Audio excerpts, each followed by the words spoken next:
What's up, everyone? Bucket. I'm your host, Trey, I'm back. It's your host, Chris. on a trial basis. And as y'all can see right there, and that's why we kicked him off the first time. Too much vulgarity. Y'all know Nick. Y'all seen him before. You know, he was the one that was slandering Josh Giddey. Nick, how's everything with you? Now, to be fair though, he's a Bulls fan. Yeah, that was the main reason why, but it's not the only. I Nick, still how's everything? stand by what I said. I take back absolutely nothing. I want to apologize to absolutely nobody. I'll try to keep it PG, but let's hope Josh Giddey does too. That's fair. That's fair. That's a Or maybe fair don't request. keep it PG, depending on your perspective. That's a fair request, I think. That's a fair request, right? So what we're gonna do, y'all see the jersey, right? Y'all hear the banter. So we're gonna talk about basketball, but it's about the jersey because we gotta give some love to the New York Liberty for winning the championship for 2024.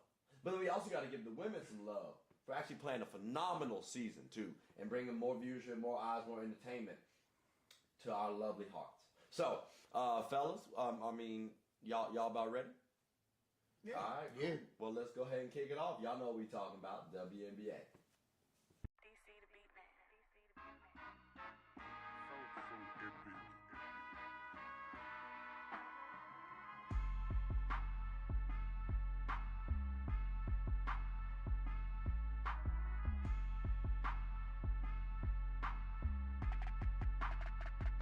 All right, ladies and gentlemen. So, like I said, y'all see the jersey, you know what I mean? And underneath it, fun fact, I have a Kevin Durant shirt. Unfortunately, I ain't feel as compelled to wear it, at least display it too much. Because KD and Kyrie couldn't get the job done the way Sabrina and Brianna Stewart and Jonquel and them girls did. You know what I mean? They made New York relevant. You know what I'm saying? That's something that ain't been done since 73. You know what I'm saying? Like, shout out to New York. Did y'all enjoy the finals for the WNBA? Absolutely. Yeah, absolutely. I mean, finals was incredibly fun. Okay. So what I'm hearing is y'all ain't have no gripes with the WNBA finals. That's cool. That's what I wanted to know. So y'all was cool. The refs did their thing. Stewie and them was fine. Like, y'all ain't have no issues with nothing. No, I mean, the only issue I might have is Ionescu and I'm missing 18 shots. But like, listen, she made the one when it mattered the most in the fourth quarters. Like, Not that game. But like, not in that game. But Nick, even in that game, she made the 1-3 she made was key. In them coming back from that deficit. So. Listen, if you miss 18 shots and you win the championship, nobody's complaining. Nice. Well, Right. some people do complain. Some people have complained, right? But I want you, Nick, to look at your right, brother, real quick. You see that man right there? Kobe did, in fact, miss 18 shots, ladies and gentlemen, in the finals, Game 7. And here's the crazy thing: we don't slander him because he got 20 plus points and he got 11 plus, and he got like 11 rebounds or 15 or whatever it was. Well, if you look at someone like Sabrina Ionescu, she got 7 rebounds, if I'm not mistaken, and then 8 assists. And again, she's a point guard, 2 turnovers. So that's a really good assist to turnover ratio, 4-1. That means every 4 assists, she got 1 turnover. Yes, you would like to see more than 18 field goals missed, but I ain't mad at that performance because it showed me, and it should show everybody else, there's more things to win. There's more things you can do outside of just scoring to help your team win a game. Someone's always got to step up. If somebody's not making a shot, someone's going to step up. Kobe had Powell. Sabrina had Jonquel. Yeah, exactly. And I'm glad you brought up Jonquel too, because we've talked about her before as the X Factor and stuff like that. Do you believe that Jonquel can repeat this performance going forward? Or was this more of a favorable matchup for her? Well, I mean, what did I say?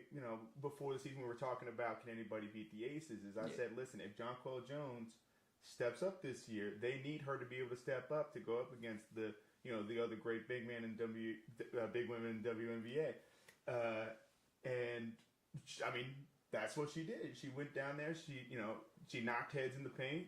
She got some key buckets, inside. She even stepped out, tried to give some spacing when they needed it. She stepped up, and they're champions as a result. Okay. So there's no cons for the pro in Jonquel Jones. I hear you. You looking a little bit like, I don't know. Like, you seem a little bit like, finals won't that appealing to me. Like, what's up? Talk to me, champ. What's wrong? Ain't nothing wrong. Are you sure? Because I don't know, bro. You looking a little hurt right now. Like, so everything in the finals was good for you? Minus, I say. Shout out to Starbucks, I guess. Sponsor? Maybe. The only thing that I could say, like caught my eye just a little bit was how the officiation was for like all 5 games. Like, you think it was bad all 5 games or good all 5 games? It was like good. overall. It was good 5 games. Okay. Did they have a bad game for you officiating wise? Yes, they did. Which ones? The game 5. Because so the last one. Yes. Y'all got close. No, because y'all got close. Just hear me out. Because the way that Minnesota was like mugging it out throughout the whole game, and Libby made it into the overtime. Coach from Link said it at best. They took that shit away from us, and honestly, I 1,000% agree, because it was some calls. It was some calls that went it New York way. It should have went in Minnesota way. But other than that, like, it was a tremendous finals. It's like, so to be clear, so you're saying the officiating is the reason why the Liberty are champions now. Is that what you're saying? I'm not saying that that's one of the main reasons. I'm saying, like, the Liberty was a better team from like start to finish. They wanted more. They wanted it more. And the Lynx did too. I don't know if they wanted it more now, bro. Like, in terms of officiating, I've heard the narrative that they were robbed, right? Yes. I don't think they were robbed. Going back to the play that we all were looking at, right? Breanna Stewart drives, gets fouled by, I believe, Elena Smith. Mm-hmm. And we looked at that play, ladies and gentlemen. We looked at this play so extensively, okay? Because we had to see, did she actually foul her? There were multiple camera angles, and ultimately, I think we all assessed that she was fouled. Actually, we said that. I don't know if you actually said whether or not she was fouled. She was fouled. So, for me, I thought the officiating was good enough. Both sides had missed calls go their way. Like Game 4, you could say there was some missed calls, and the Lynx happened to win. Game 5, you want to say the same thing happened, but okay, cool. But like, it happened both ways. So for me, I thought it was fine. I liked the finals. It was a rough and rugged series overall. I didn't think it would go 5 until I found out that, you know what, this is going to be the last Game 5 we gonna have, because their next season is going to be a possible Game 7. So that made me think it might go 5, but it wasn't because of the teams. And you said something about the Liberty being the best team, and I think talent-wise they have the best starting 5. They do have the best team, but I think in terms of cohesion, I might lean the Lynx just because of they were a well-oiled machine offensively and defensively. And like you were alluding to earlier, the Liberty had some lapses on defense. Yeah. Like Nafisa Collier scoring early on, back-to-back plays where I'm like, hey, yo. In the Game 5, I say, like, in the Game 5, like, Minnesota literally blitzed them. I mean, they blitzed them, and then at New York find a way to, like, again, mug it out, to literally even get back into the game, and B, push it into overtime. Mm-hmm. I wonder where this is ultimately going to be ranked in terms of WNBA finals, because these were the top 2 teams in the season. They met for the Commissioner Cup, right? The Lynx won the Commissioner Cup. Liberty won the championship. So I think all of these things factored in. Like Stewie was the reigning MVP. They were in the finals last year. Nafisa could have won MVP and Depoy when we think about it. Like that was a possibility because she was number 2 in MVP. Was she number 2 in Depoy as well? No, she won Depoy. Oh, she won Depoy. Yeah. Oh, there you go. So I got in terms of rankings, like Caleb McBride was there, Courtney Williams played well. Like I wonder where this is going to rank in terms of WNBA finals across the board. So because like we all said it was very entertaining, and I think it's put the WNBA on quite a pedestal for me personally, quite personally. But I mean, ladies and gentlemen, I don't want to harp too long because y'all heard the buzzer just sound. Now we're gonna keep it structured. We're gonna keep it timely. You know what I'm saying? But we do have more basketball to come back to and talk about. So y'all see the Blue Devils. Just wanted to give us a shout out. When we come back, wow. I mean, you got a Blue Devil shirt on right there. We'll come back after a moment from our sponsors. Hair talk.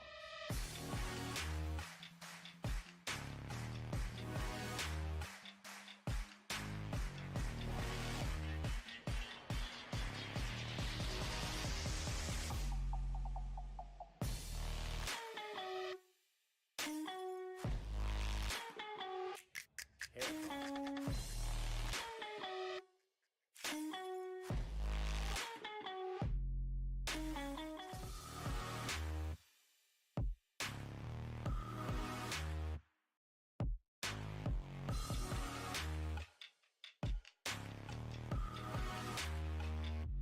talk.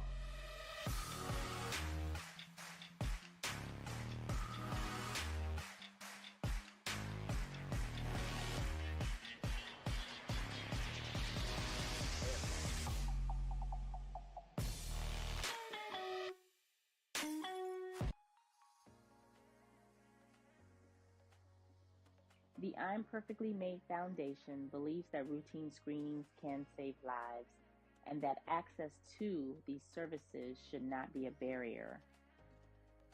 Our mission is to promote eye health education, free eye exams, free eye screenings, and free glasses to our communities with the focus of highlighting early detection. The I'm Perfectly Made Foundation also gives individuals with low vision and blindness the opportunities to be a part of certain community events regardless of visual impairments.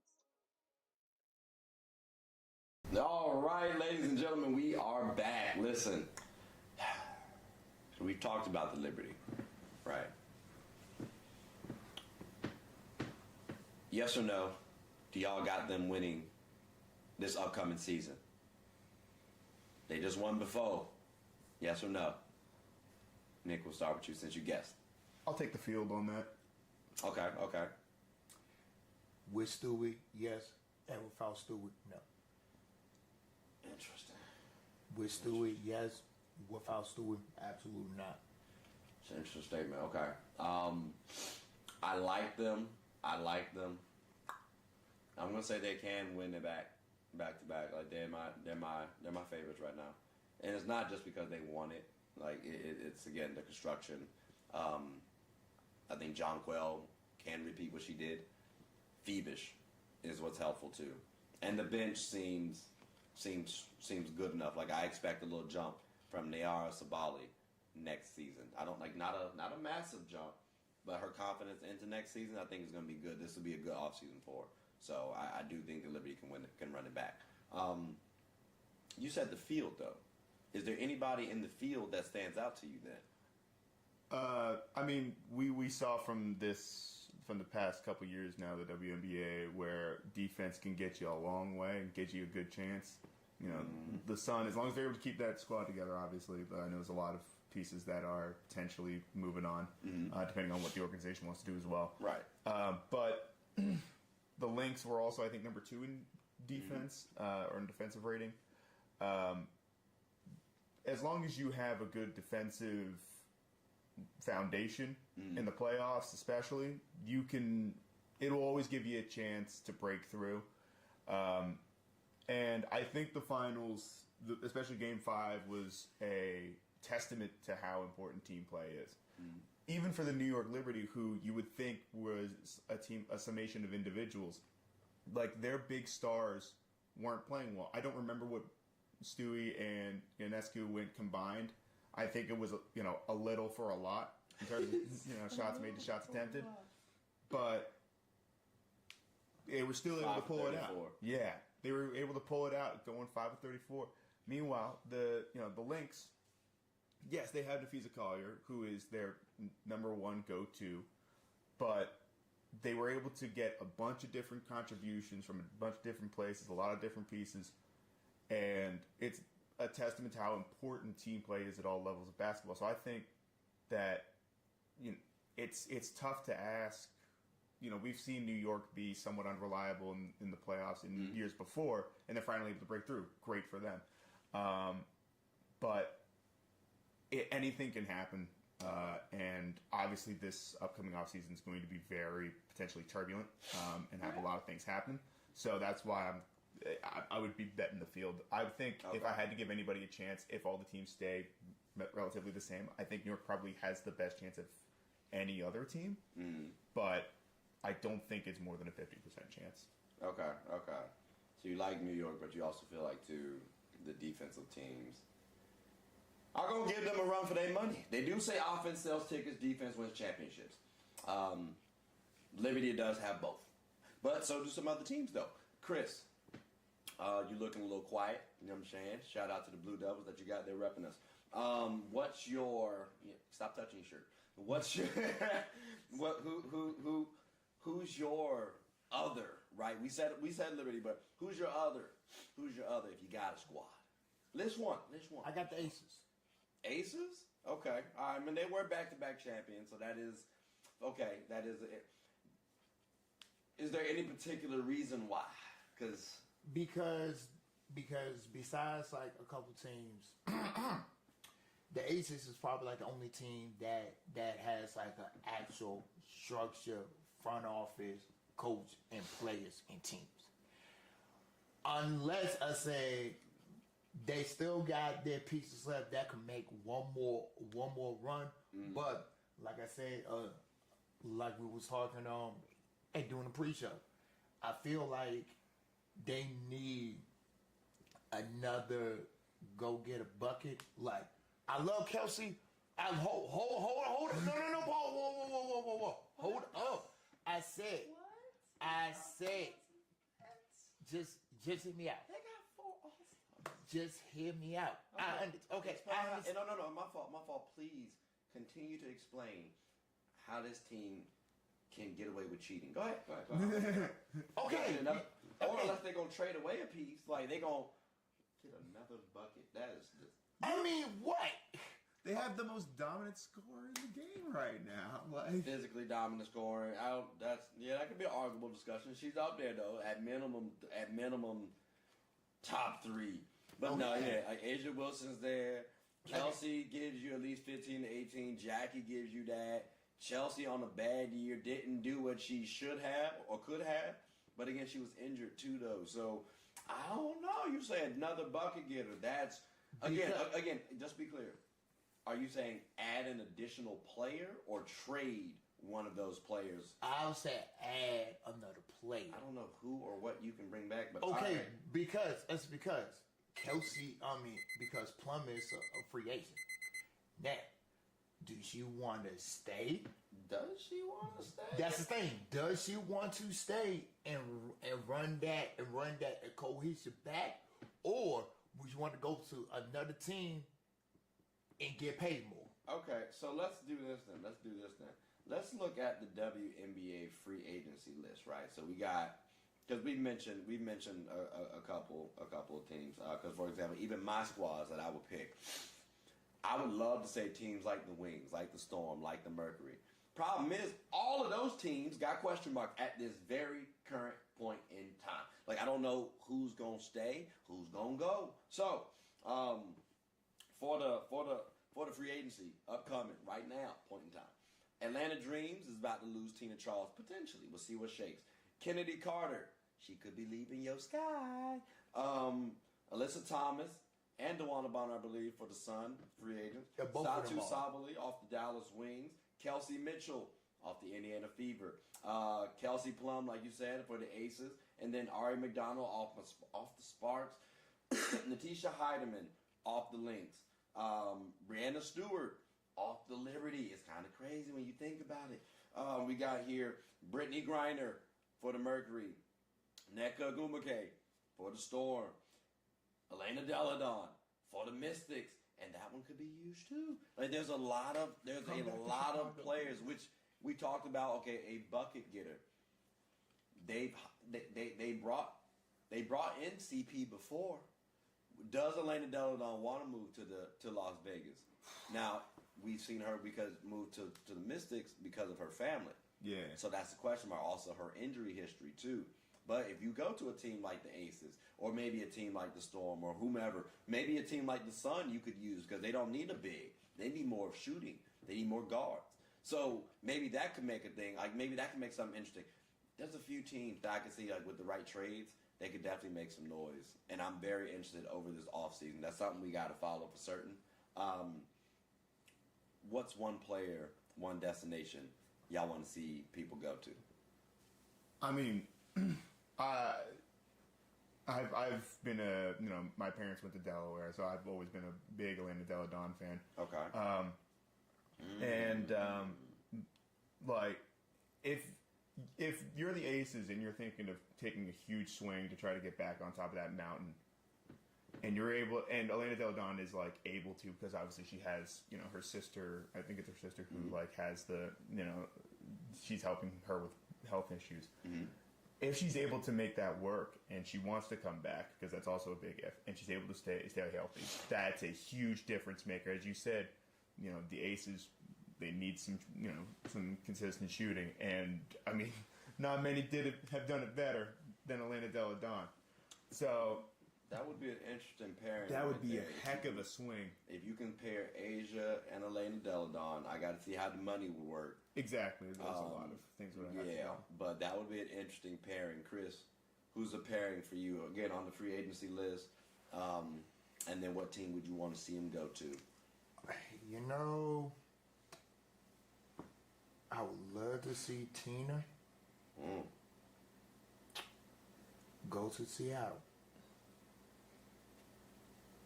If they lose Nneka, what better big you can get than Tina? You think Tina's better than Brittany Griner right now?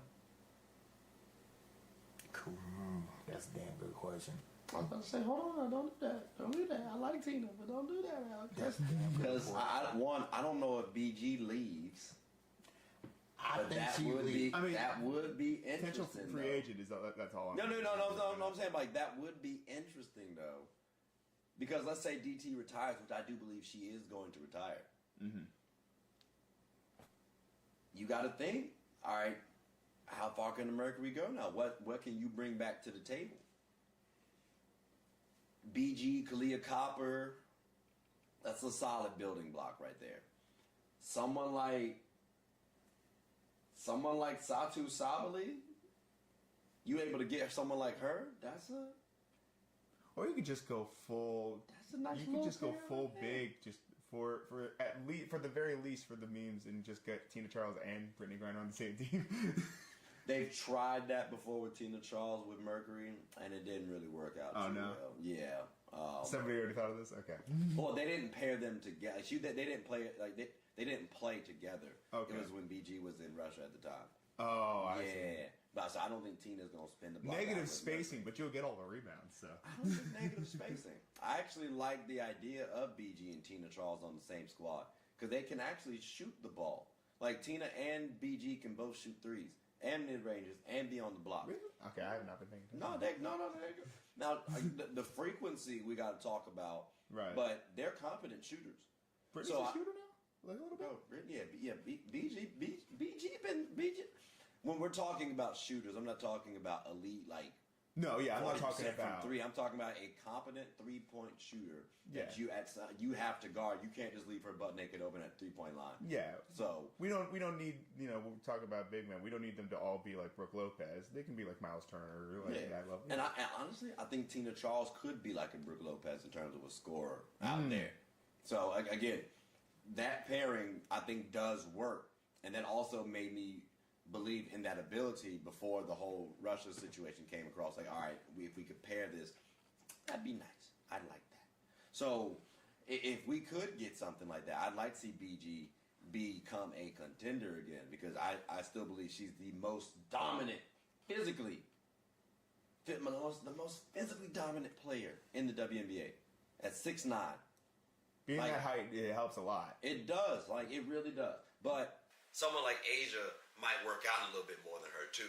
So that helps Asia out in comparison. So I would love to see Brittany Griner go somewhere and possibly make some noise and do something shake. But I also love her paired with Kalia Copper. But BG would be my person to move.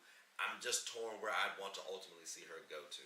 That's the only thing. A sneaking one, Kelsey Missile. A perfect team.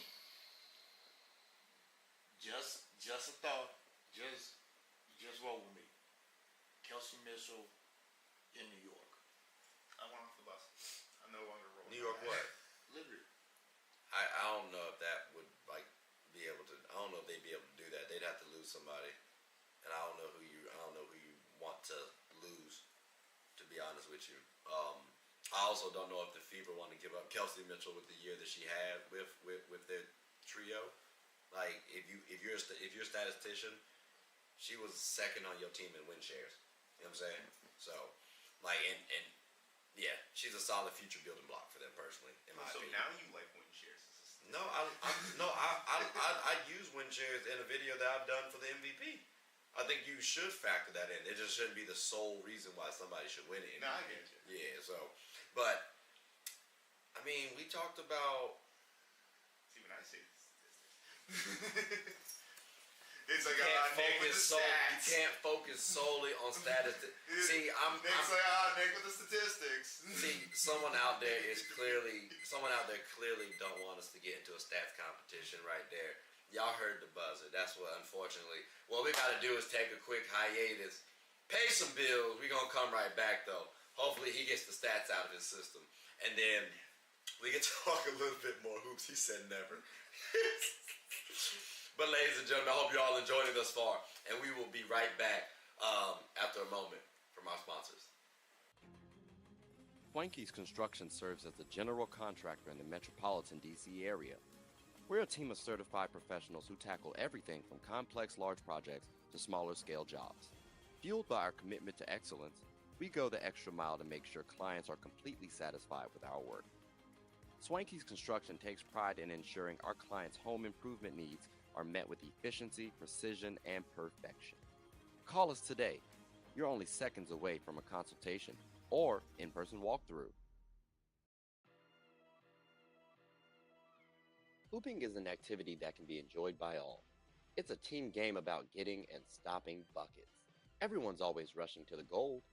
Well, make sure to rush and watch Team Gold Rush, one of the best teams in the Special Olympics of Virginia. Team Gold Rush even has former NBA All-Star participants on the team. Clearly, they've struck gold. Ready to suit up and practice? I know. We talking about practice. Not a game.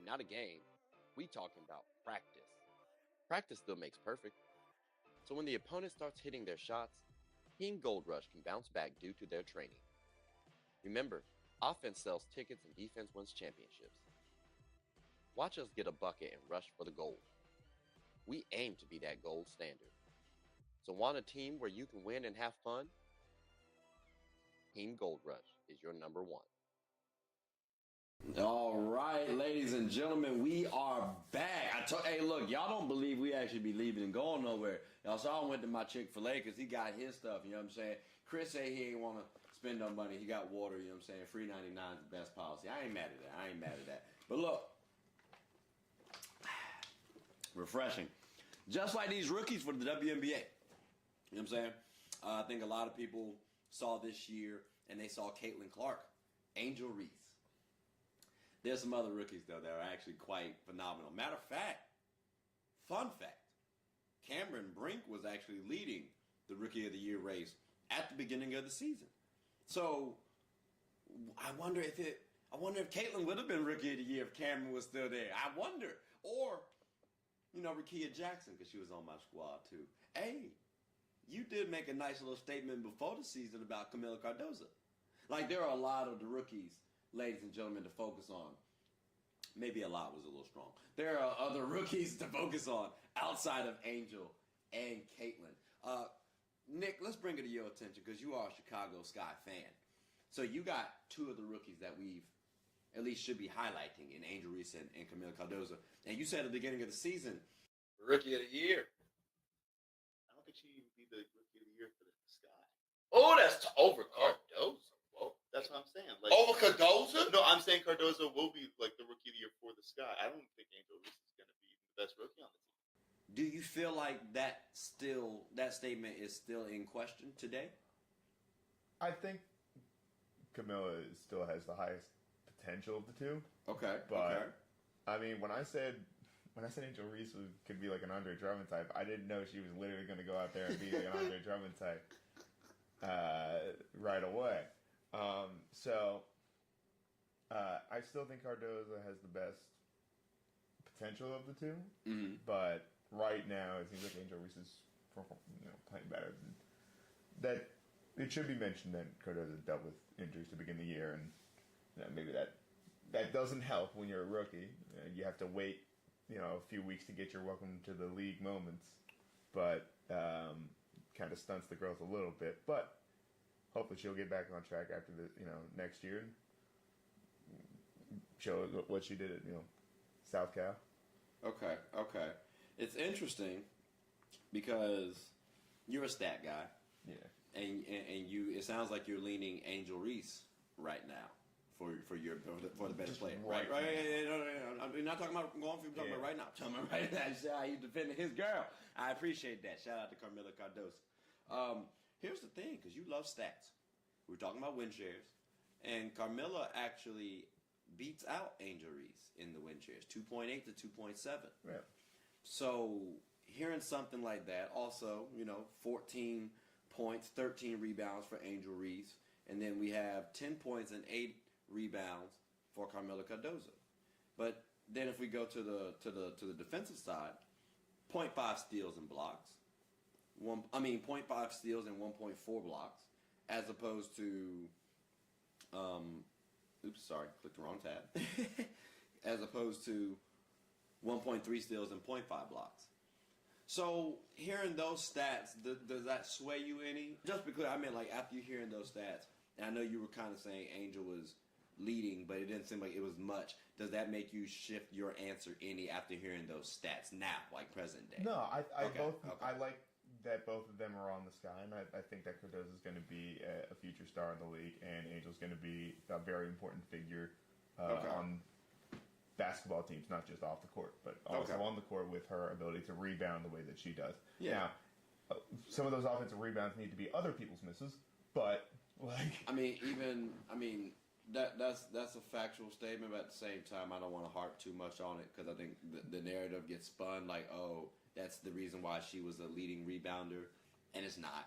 Because even if you factor those away, she was still a top tier rebound. I think number 2 behind Asia Wilson, which is nothing to scoff at. So, but you said something about potential, and Chris, I kind of want to get you into the mix about this one because I think you might be a little biased, right? Because you love your bigs, and I don't think you look at Angel Reese as a big. He said potential. He said, you call her forward a lot of times. I didn't hear big too much. I said he could be big forward. See, but you don't call Camila Cardozo that. See, you give her that little, differentiator. But Chris, real quick, potential-wise, do you feel that Camila Cardozo has more potential than Angel Reese?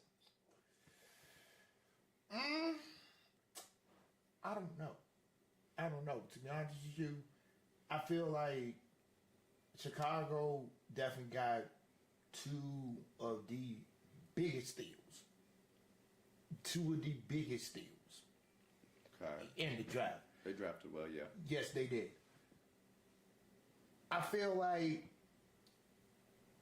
Angel is the better player, but Cardozo got the better ceiling. The only reason why I say that because Cardozo can block shots compared to Angel Reese. She can't. Both of them can rebound at a good rate. I feel like Cardozo has the better ceiling, but she's not. I'm trying to use my words right.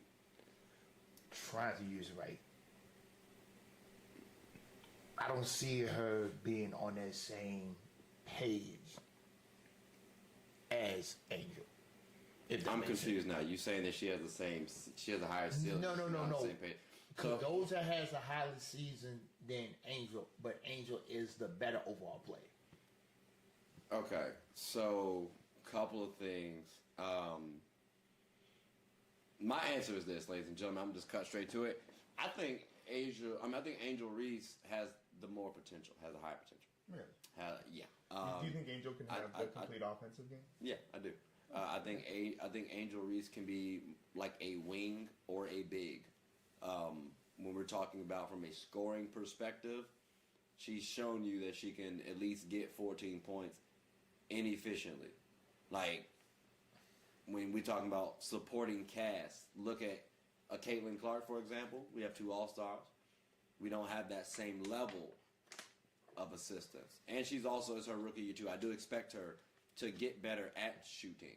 I can see her playmaking a little bit. Now, I am curious about the assist turnover ratio from her standpoint, but I don't see Camila Cardozo assisting the ball like that. So like I don't playmaker, yeah. So I don't see anything that Carmela Cardozo is doing that Angel Reese can't do. Scoring, rebounding. Well, I mean, blocks. I hear you on the 1.4, and you said she can't, meaning Angel can't block, but she gave 0.5. So to all the mathematicians, that rounds up to 1. So we're talking about 1 to 1.4 blocks. If we're talking about rounding up, I'm talking about. Like, to me, I think she is capable of blocking the ball. And again, because she can be a forward, I think she can actually guard smaller players. And she's 6'2" and lanky. She can't block shots now. Against a big, okay, I can hear you on the lower. Ask her on the 0.5 blocks. She's playing on the interior. But if Cardozo's there, she doesn't have to play on the interior. So let me ask you this: can you tell me what their free throw percentages are? Because Cardozo's is 73, and Angels is, and I'm rounding up by the way, and Angels is 74. Okay, very similar free throw. So this is something that one looks at when you're talking about like potential to be a shooter. Yeah, I know what you're talking about. I look at the same thing. So I'm like, I've always watched Angel, and I'm like, is she ever going to have a reliable jump shot? I think the jump shot can be reliable. I genuinely do. Using Cameron Brink, I'm not trying to harp too much on this guy, right? But using Cameron Brink and your free throw thing as an example, I've looked at her because her shooting wasn't the best. I would like to see a little bit more, but also I'm expecting a little slow start from rookies, right? You got to get your strength up, exactly. But I think because of her free throw percentage, I think her mechanics are good enough where I'm like, her shot can drop. Yeah, it's all about touch. And I look at Angel Reese's shot in a similar manner.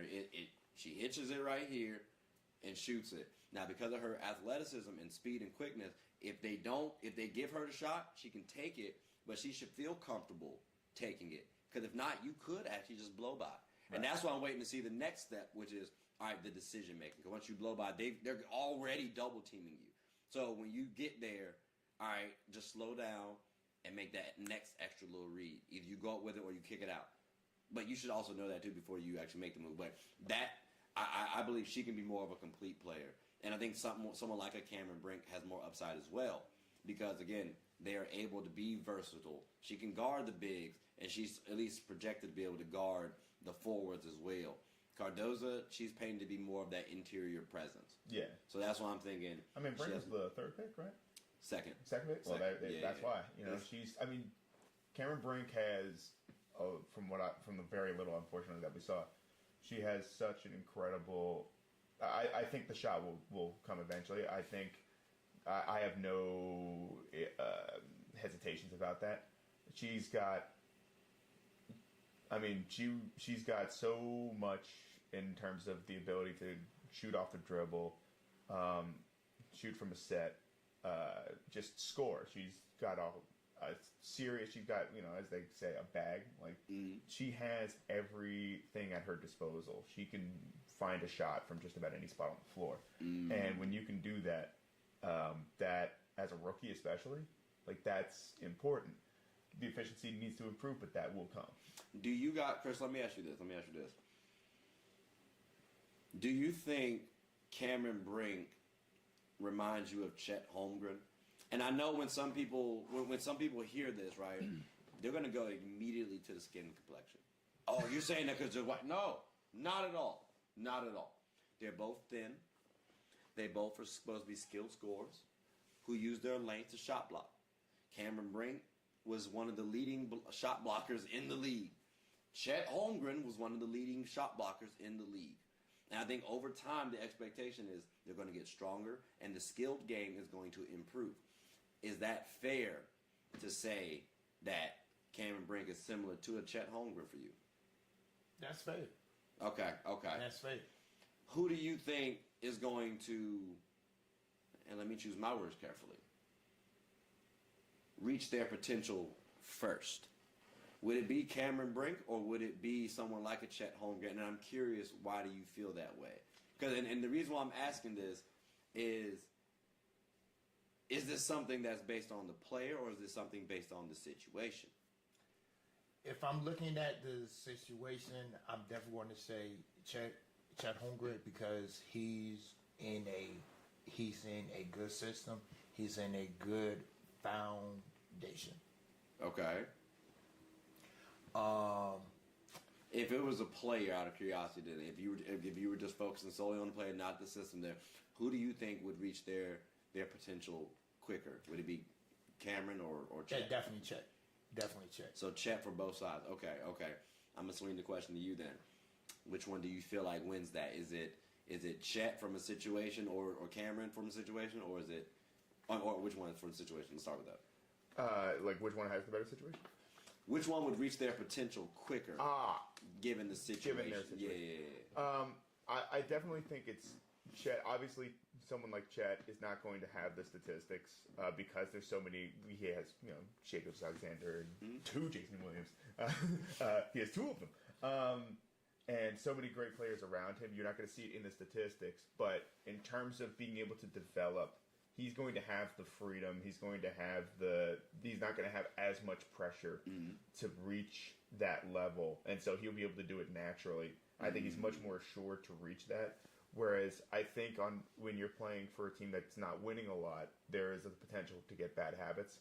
And there's potential to sort of fall into like prime example is, Cade Cunningham went into college. He was in a. That's. Well, I hold on. gotta stop you there.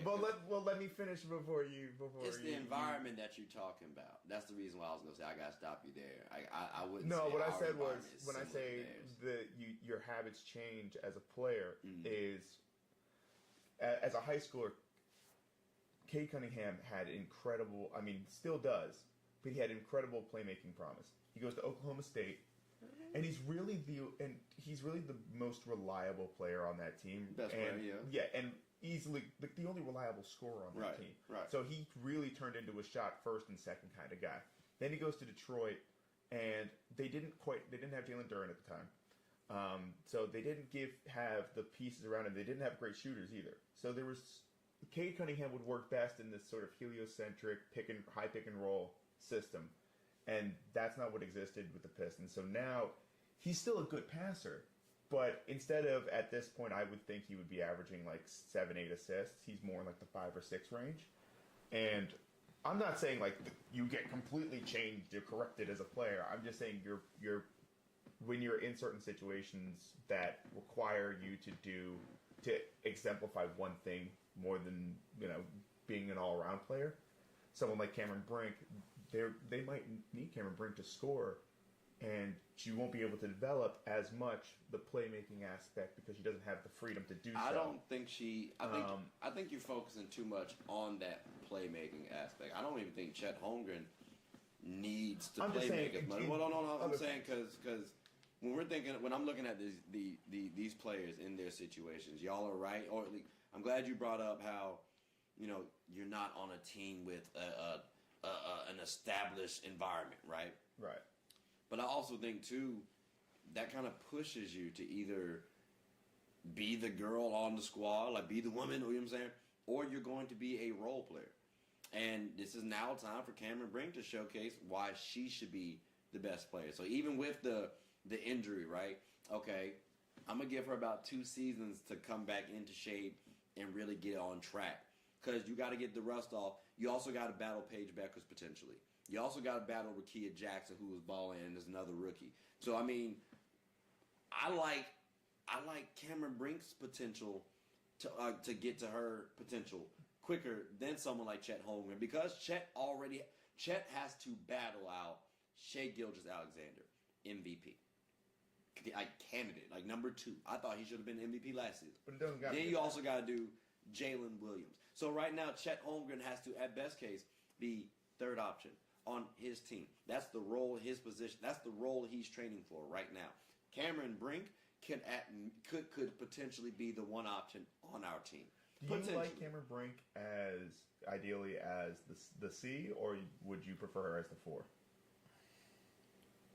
I like her as the 4 right now. Yeah. Because strength-wise, she's not ready for that. Like I think someone like Azurá Stevens would be a good example for her to kind of learn from, because she's still slender but plays that center position, but she was also able to stretch the floor out. And then also pairing her with Rickea Jackson, I would be interested to see if Rickea could ever run that 4th spot, that power forward position. We play small ball, because then if we get a couple of shooters, all right, we're looking nice. Or if Rickea can just stay at the 2 or 3 option, shooting guard the small forward, cool, we can get a power forward then, or maybe a bigger forward to pair. Now we got someone at 6'4", all the way to 6 foot being our guard, and I'm factoring in we got Paige as the number 1 pick, and we got her. That's the reason why I say that. So I like that lineup personally, because we're skilled and we're defensive minded. He's already almost tanking. Across the board. He's already tanking. No, we got the number 1 pick. Like we were the worst team record wise. Yeah, like so we should, fingers crossed, we should get Paige Beckers because of this draft. But there's a lot of rookies to actually, it's a lot of entertainment to think about with these rookies, to figure out, to wonder about with these rookies. You'll get Azzy fun and you like it. I gotta wait and see. I gotta wait and see. Paige has been a little healthier than AZ. I can't hold her. But that was I would love to see about AZ. AZ's good. Olivia Miles is good too. There's some upcoming WNBA rookies that we all should be paying attention. I'm not gonna lie to you. But the buzzer did kind of just go off. So what we gotta do apparently is take a quick little hiatus, pay some bills, come right back though, and we'll talk about more sports. So we'll be right back after a moment from our sponsors.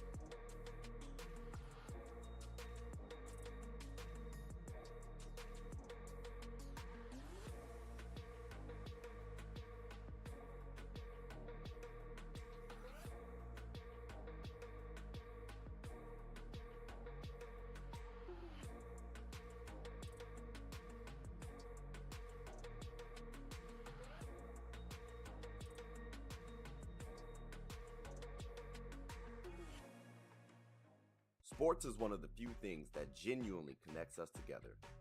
Whether with coworkers, friends, family, we all love the entertainment.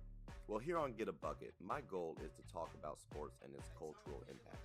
The WNBA, for example. The WNBA is loads of entertainment, from the new rookies battling, displaying their skill sets, and preparing to take the league by storm, to the titans and the MVPs of the league clashing for battles we'll always remember. From imagining the soon-to-be possibilities to admiring and treasuring the finales. Get a Bucket is a platform where other sports analysts, hoopers, coaches, and fans of the show come and talk about the WNBA, both negatives and positives. So if you haven't, take a quick peek.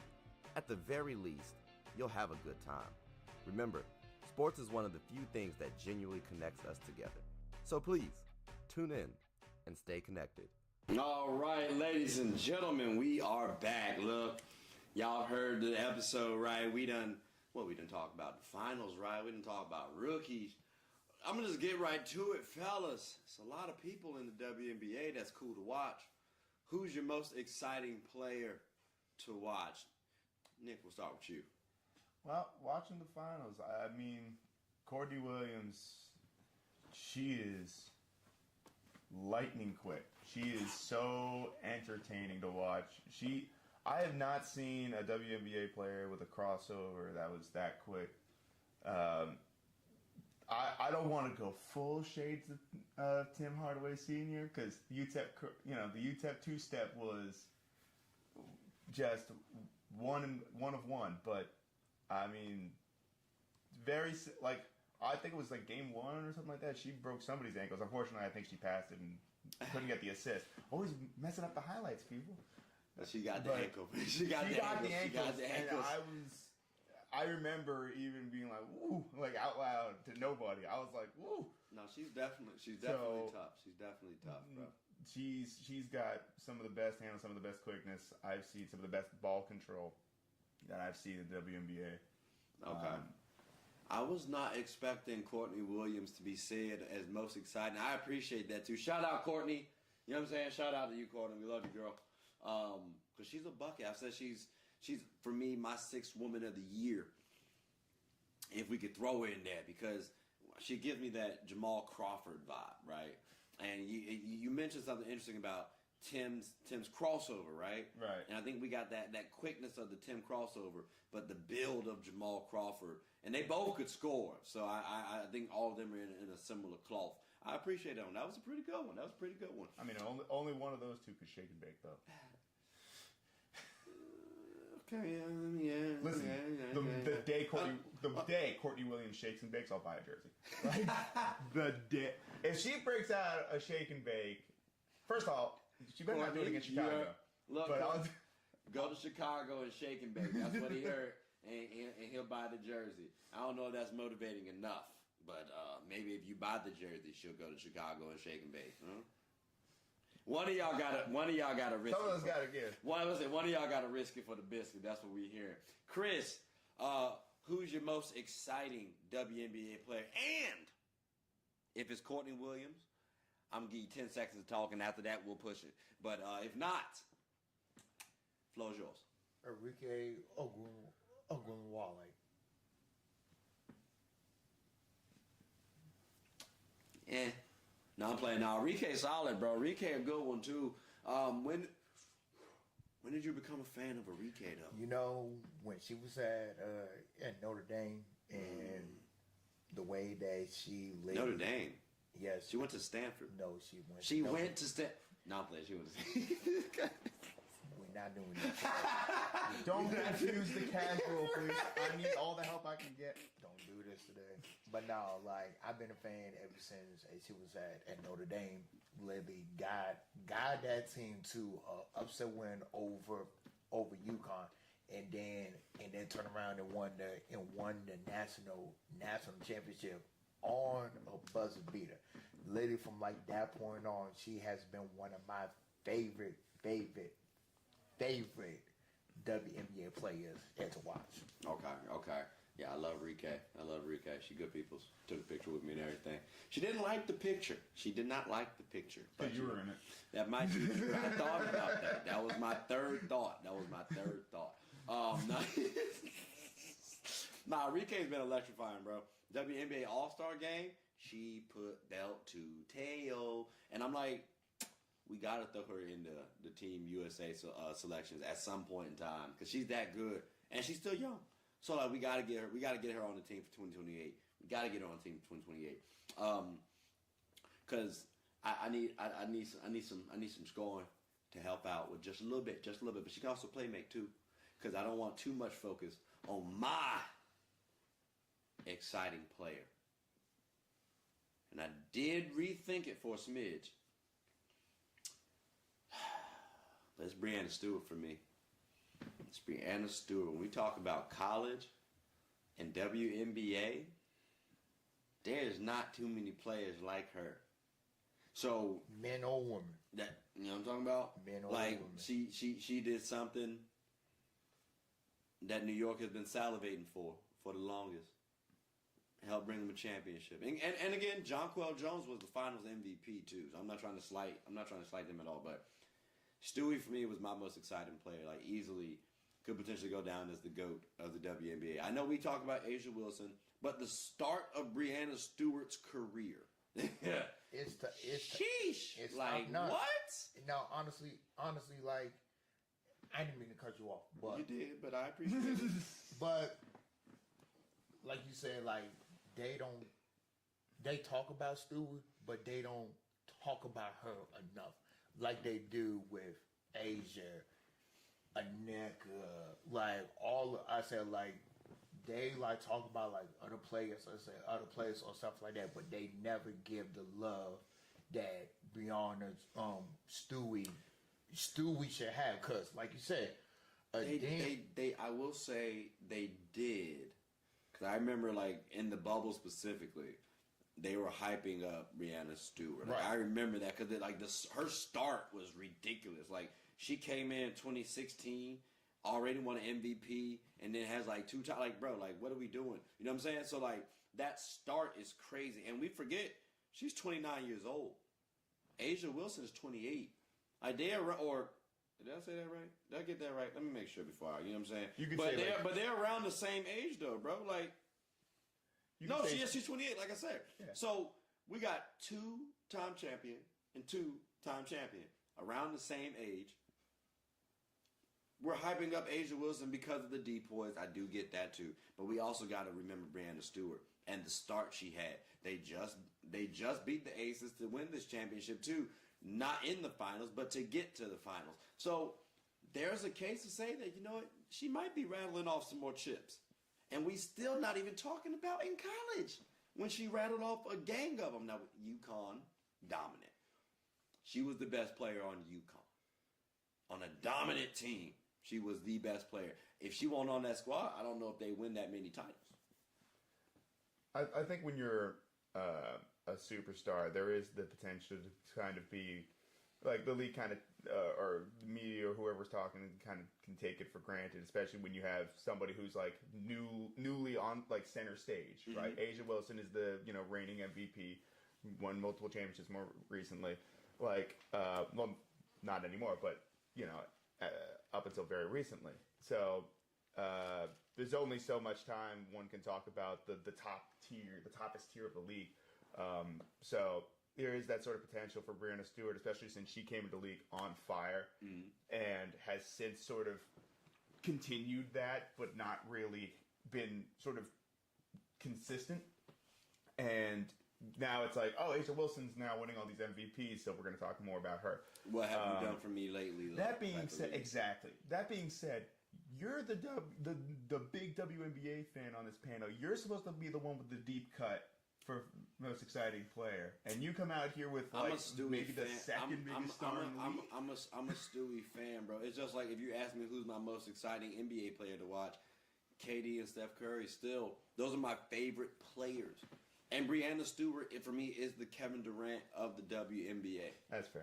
So it's like I'm sorry. I felt bad too when y'all said Courtney. I was like, that's a good one. And he was like, I was like, ooh. Yeah, the casual has the deeper cut than terrible. It is what it is. It is what it is. But like mine is, I've been watching her for some time now. I will say when Paige comes into the league, it might be Paige. That might be my favorite player. She's got some. Yeah, I do watch because I do like her game from an all around perspective. So But there's so many WNBA players to like be excited about. That's why I did hate the notion that Caitlin Clark was the reason why we're watching WNBA.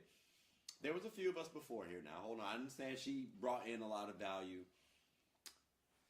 Now let's see what happens next year. Because I'm curious if we can say, oh, well, we're only watching because of Caitlin Clark. Because she's not the best player. She's not, I'm sorry, like there's other reasons to watch the WNBA outside of Caitlin Clark now. Outside of Angel Reese. Like you have a lot, you just mentioned somebody who I've called the sixth woman of the year.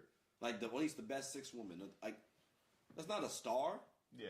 But at the same time, she's a really good player. Yeah. So, and people forget Paige Becker's, like, Caitlin Fever kind of took over, during her last year in college, took over. But Paige Becker's, since her, freshman high school year? No, since high school year. She's the anointed. Yeah. She was number one. Mm-hmm. Cameron Brink was number two. Mm-hmm. And then Caitlin was 3.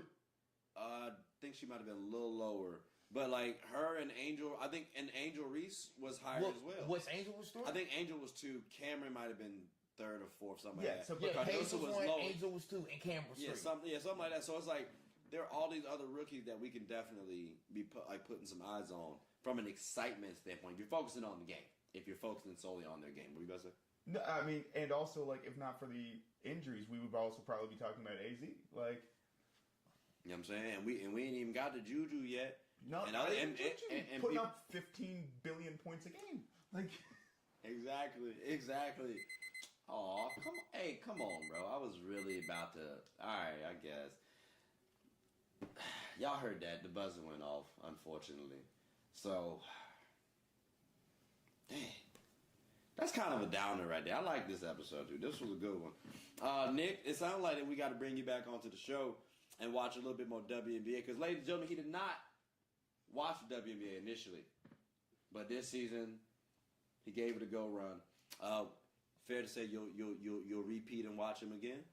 Yeah, absolutely. I mean, I'm sorry I wasn't there from the beginning. I wasn't born yet. So, what year did you start watching, smart ass? No, I started watching. I think I started paying casual attention, like really, really casual passing attention to the WNBA.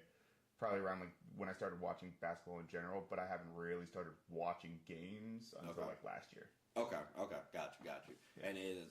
You said earlier it was exciting. It was a good season. Sounds like you'll watch it again. So yeah, see. Aside from some NBA fans, I actually like basketball.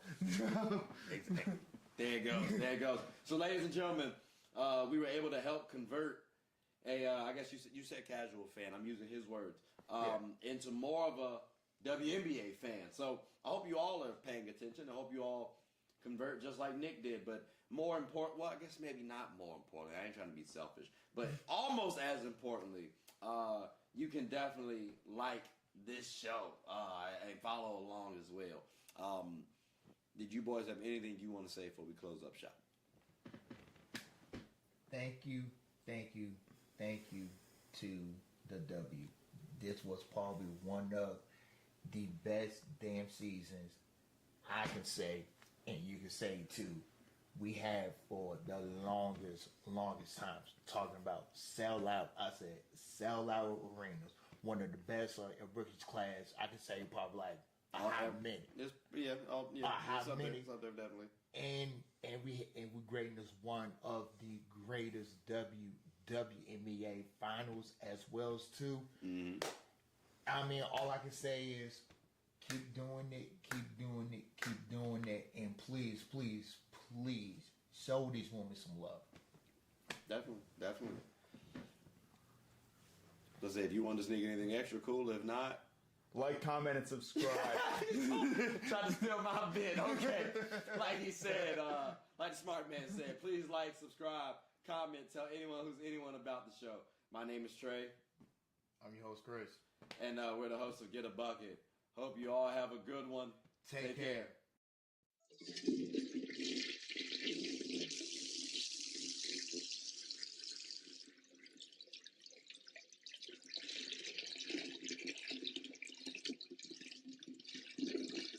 I did not know you guys were still here.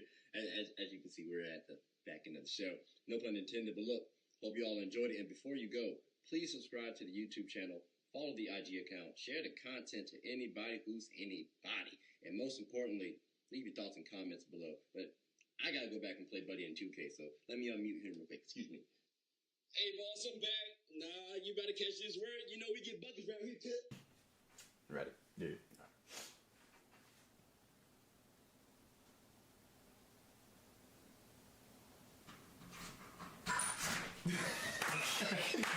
Great choice. Great choice of length to fall out there. That's crazy. Perfect. That's perfect.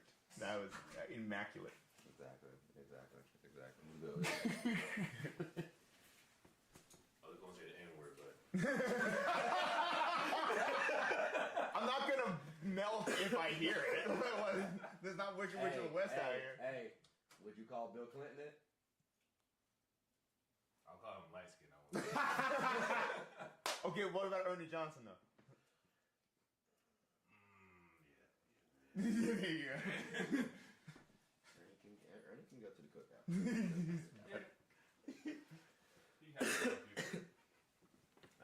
Take, I guess technically two, Technically but still one, right? one. 'Cause we Right? haven't Yeah. even- I mean, we tried, but you know, it is what it is. The clapper was like this, and he had to like. Yeah.